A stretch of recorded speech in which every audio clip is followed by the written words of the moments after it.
Hey,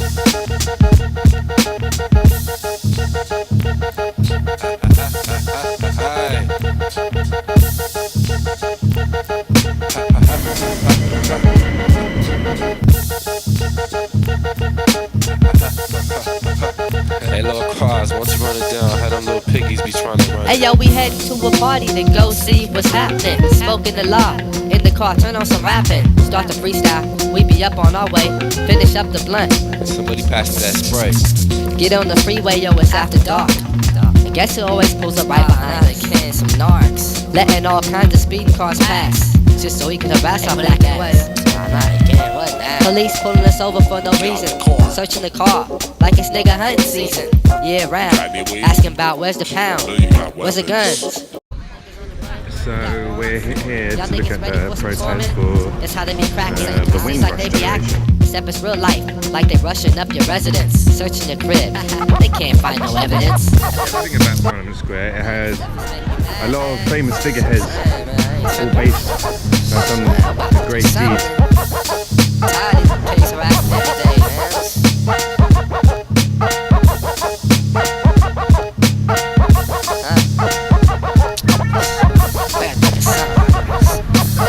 The other day, Mr. Buddha had this plan. Big brands off the man, so our whole crew just expand. They all wanted me to drive the getaway. I was like, fuck it, cause I ain't got no dough anyways. They straight landed right in my garage. They get large, putting together the entourage. But it's just one of the outrages that is happening to an estimated 50,000 people in this country who were invited to this country or are the descendants of those who were invited to this country, and they've now been told they face deportation. Some are being held in Yarlswood in a detention centre, which by the way is a fancy name for a prison for the crime of coming from Jamaica. We're talking about 80-year-old women in detention centres. That is an absolute outrage, whoever it is. But even more so, given that these are people invited to work in this country and their descendants. And it's not just a case of Sylvester Marshall denied cancer treatment.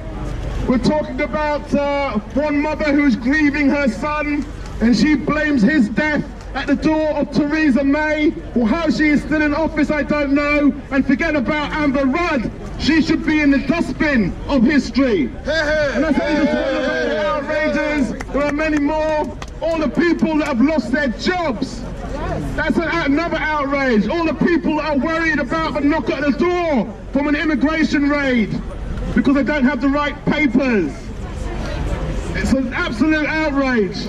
There's even the offspring of a High Commissioner of a Caribbean island. That's to say the Queen's representative of a Caribbean island, I forget which one, whose offspring were denied citizenship. I'm not sure how much more British you get than a High Commissioner for the Queen of England. But as, that is what has led to this situation, is the deliberate government policy. There's no admin mistake. It's a direct result of Amber Rudd's hostile environment for migrants and refugees. And people like Diane Abbott and Jeremy Corbyn, to their credit, were one of the few MPs that voted against this nonsense in the House of Commons. They were on the right side of history again. And they told them that people were going to get ensnared by this. People that have never left the country because they've worked here for 50 years and maybe was too poor to go on that package holiday, had no reason to go and get a passport, and then discover when they go to try and get one they can't because there's no supposed records. And of course some of those records would have been there if the government itself hadn't destroyed the records, which is a pure vandalism from the point of view of history and a record of what's happened in the past. And of course it's worse than that. I think it's criminal because it's made it harder for people to prove that they were born in this country, or that they came to this country, was invited to this country, and there's a landing card to show that is the case. So the outrages go on, and we talk about the people that have lost their jobs, the people that have left Britain to go and visit relatives for one reason or another. in Jamaica or Barbados or anywhere else, Antigua and so on, who find that they can't get back into the country. There's one woman that's been stuck in Jamaica in limbo for something like 6 years. And now we've heard in Parliament Amber Rudd make a statement, but apparently everything's okay now. Everyone's going to get British citizenship. But there's been no mechanism described in Parliament about how that is going to happen. It sounds to us very much like they're trying to massage the news so that we all forget about it and go home. But this is an indication. The fact that one lone individual put this event up on Facebook, Sarah, come on Sarah, you need to come up here and speak. And yeah, it shows you the depth of anger in the community, but not just in the African Caribbean community. See all the other people here today as well who are not from that community. In other words, there's widespread support to back up the people from the Caribbean and the wider Commonwealth that have been inspired by this outrage.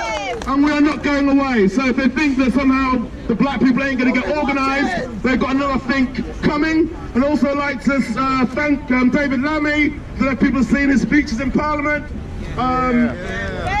He's getting a bit like Tony Benn, he gets more and more left-wing as he gets older, because he did start off a bit of a Blairite. But anyway, we've all got to start somewhere. Anyway, his speeches have been extremely passionate and extremely truthful, and he's absolutely right to say that the relationship, to put it that way, of black people from the Caribbean with this country didn't start with Windrush in the 1950s and Enoch Powell going to Jamaica to recruit nurses. No, it started 400 years ago when some rich English people mostly went to West Africa and started the Atlantic slave trade, which is C.L.R. James, a great black historian, has pointed out. Without that slave trade, there wouldn't have been capital formation, that's the extra money, to build the Industrial Revolution, to build the canals, to build the railways.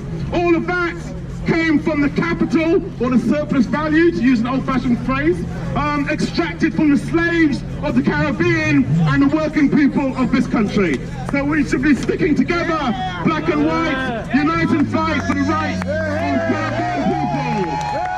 Windrush, here to stay. Let's deport Theresa May.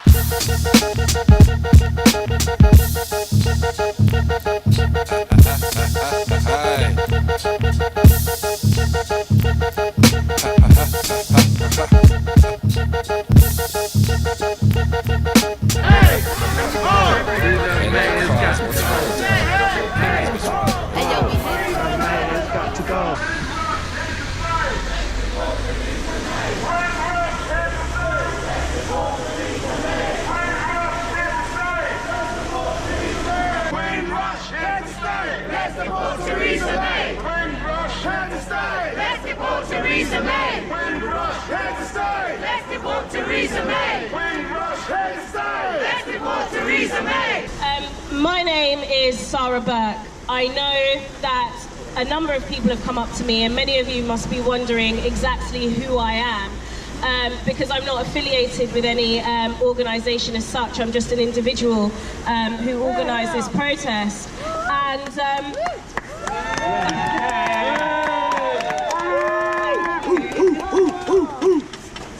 so I'll tell you a bit about me. I am the granddaughter of Jamaican grandparents who came here during the Windrush era. I am the daughter of Jamaican-born parents who have lived here, worked here for over 40 years and contributed to this society. But I think most importantly, I am someone who is angry. I'm someone who is fed up of looking at the way this country treats people of colour, particularly immigrants. And I am someone who is here, like all of you, to say to this government, enough. This is not fair. So, the Windrush scandal is the latest in a long history of hostility towards West Indians, ever since the Empire Windrush first touched these shores. As we all know, and some of you here, like my mother, will remember, West Indians were refused homes to rent, they were refused employment, they were spat at, they were harassed. Their children were bullied at school and were told they were not good enough to become professionals. Nevertheless, they persisted. They persisted so that people of my generation can grow up in what should be a better and more equal society. They marched, they fought, they died. And absolutely, they worked damn hard. And now, in 2018, they're being told to get out. When many of them are feeling settled, when many of them are finally feeling like the British citizens that they are and always have been, they're being told to leave. They're being denied healthcare, being denied employment, losing their homes. And for what? To satisfy this government's need for a hostile environment for immigrants. And that, for me, is one of the many, many heartbreaking things about this situation, is that it shows how far our governments have failed to evolve. That institutional racism is still very much alive and kicking in this country. And it is still kicking us right here in this Home Office.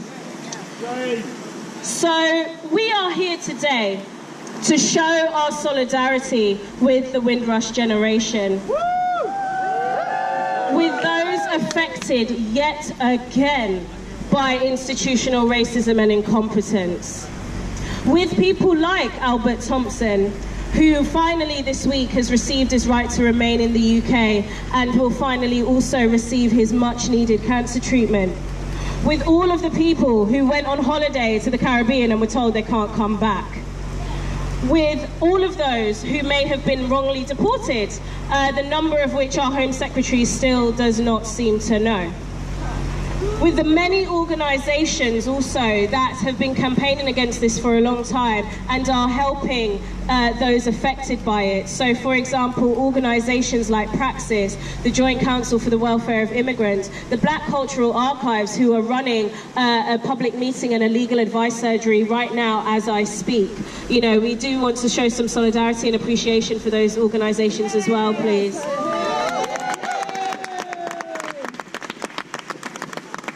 But we are also here to show our disappointment and our disgust at Theresa May, who created this hostile environment when she was Home Secretary in 2014, when she implemented the 2014 Immigration Act, and all the MPs who voted for it, actually, at that time.